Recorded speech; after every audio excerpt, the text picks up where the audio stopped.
So what is the best diet for people? Because there's so many diets out there and they all have followers and promoters that claim that that diet, that's the best diet for everybody. There's vegetarian, there's vegan, there's paleo, there's raw foods, there's fruitarian, there's macrobiotic, there's just so many different diets to choose from. It actually gets very confusing. So, can one diet meet the needs of everybody? I don't know. Here's what I think. I think that health is the natural consequence that arises when we're in a dynamic state of balance and that we're in harmony with our surroundings. And we're all at different, varying degrees of imbalance. So I think, we could take, say, an example here. Let's say a case of extreme weight loss. You've got somebody that's morbidly obese and they go on a diet, and that diet helps them shed loads of weight. It helps them get physically a lot fitter, and it just completely transforms them, and they become almost like a religious follower of this diet. They promote this diet as being a virtual panacea, and it brings them the most amazing results ever, and it makes everybody else want to get on that diet, because obviously that diet is, health promoting. But the thing is, it's never going to be the same from one person to the next, but you often find that these people that have undergone extreme weight loss and they've gone from being literally about to die to being very fit, strong and healthy, and then you fast forward into some years ahead and you see that actually these people are not doing so well anymore in that diet. They're running into nutritional deficiencies, or they're becoming weaker. This diet is actually not really serving them in the same way that it used to. And why is that? Well, if we look at it, that person was morbidly obese. So if we say that this is a perfect state of balance, we have a spectrum of balance here. This is extremely imbalanced in this direction. It's also extremely imbalanced in this direction. So the morbidly obese person was over on this end of the spectrum, and they came back through this diet they were on towards the center, and they became extremely fit and healthy, but they didn't change their strategy and they just kept going. And so they don't just reach a state of balance and stay there. They actually come all the way, reach a state of balance, and they keep going. They keep going in the opposite direction, and they reach a whole new degree of imbalance that perhaps they'd never even experienced before, because they attached themselves emotionally to this one way of doing things. It brought them results once, but alas, it failed to do so long term. We live in a vast reality of seemingly infinite potential, so to reduce everything down to just one way of doing things seems extremely premature and naive to me. Now, I actually tend to look at our dietary options as just being a variety of different tools that we have at our disposal, and they all have appropriate uses. They all have misuses as well, and that can be really easily understood just by thinking about an analogy of actual tools. If you're going to use nails, you need a hammer. Can't do much with nails without a hammer. But if you want to use screws, a hammer isn't actually that much use to you. You need to change your strategy. You need to put the hammer back in the toolbox. You need to have a look for a screwdriver, or maybe a drill or something like that. And pretty much the same thing can be said for any situation that we're going to find ourselves in our lives. One tool is highly unlikely to deliver the same results long term for any one single person, let alone all people. So all of the dietary options that we have the capacity to detoxify, to heal, to nourish, to rebuild, and to maintain the very delicate balance of our health. And, we all need somewhat different approaches because we all are living in different circumstances. We're surrounded by different environments and different people. We have different stress levels, we have different histories, we have different personalities, we have different health challenges, and we have different constitutions.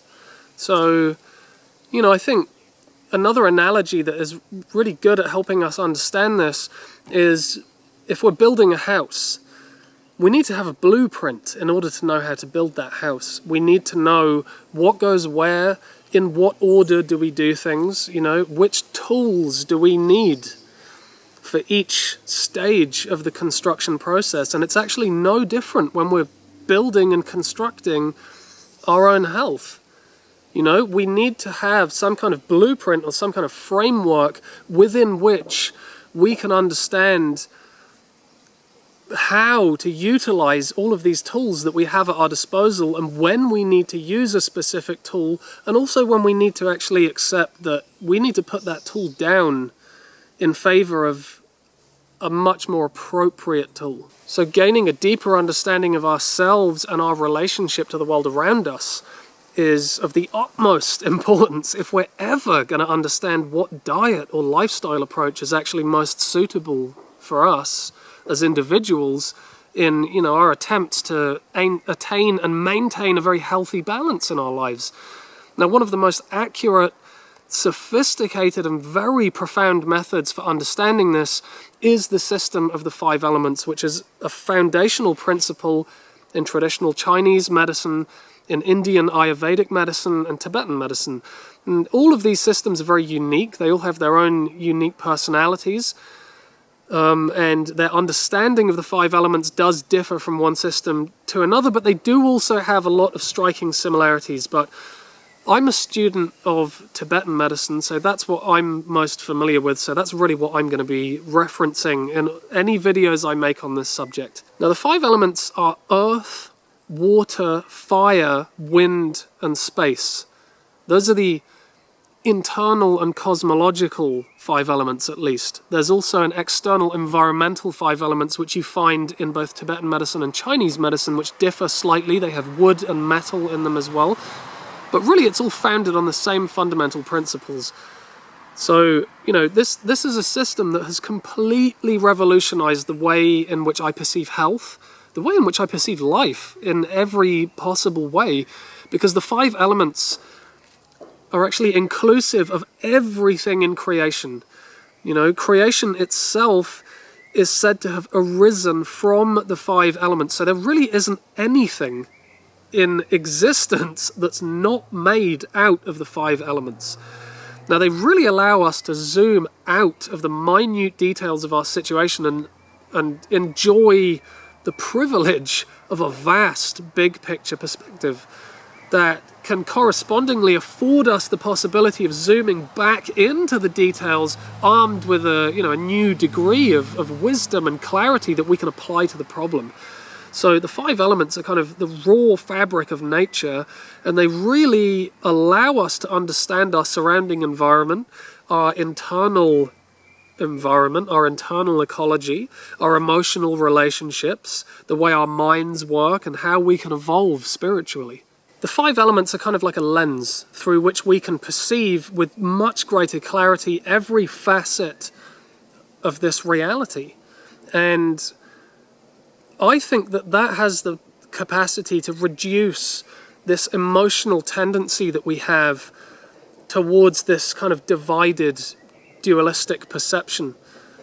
This kind of right and wrong, black and white perception that we have in life. And obviously, in regards to this discussion about health and about nutrition and food and diets, it really reduces our tendency to want to get caught up in that, black and whiteness of diets and strategies for health and different approaches to eating. And I really think, through my own experience, this is the kind of spiritual dimension of food. Because looking at health through this 5 elements lens, for me personally, it nourishes my body, it nourishes my mind, my heart, the subtle energies, just through mere contemplation alone. So this is a very vast yet incredibly simple system that's accessible for everybody. It's very easy to understand and get the basic grasp of how it works, and then you can just apply it to everything. But it's gonna require a video series to do it justice. I'm gonna make a video series as I understand the 5 elements, I don't for a moment expect that it's going to be an exhaustive resource, but it's helped me so much. It's helped me just immensely in every single area of my life. So I'm really looking forward to making this video series because I really hope that it can be of some benefit to you as well.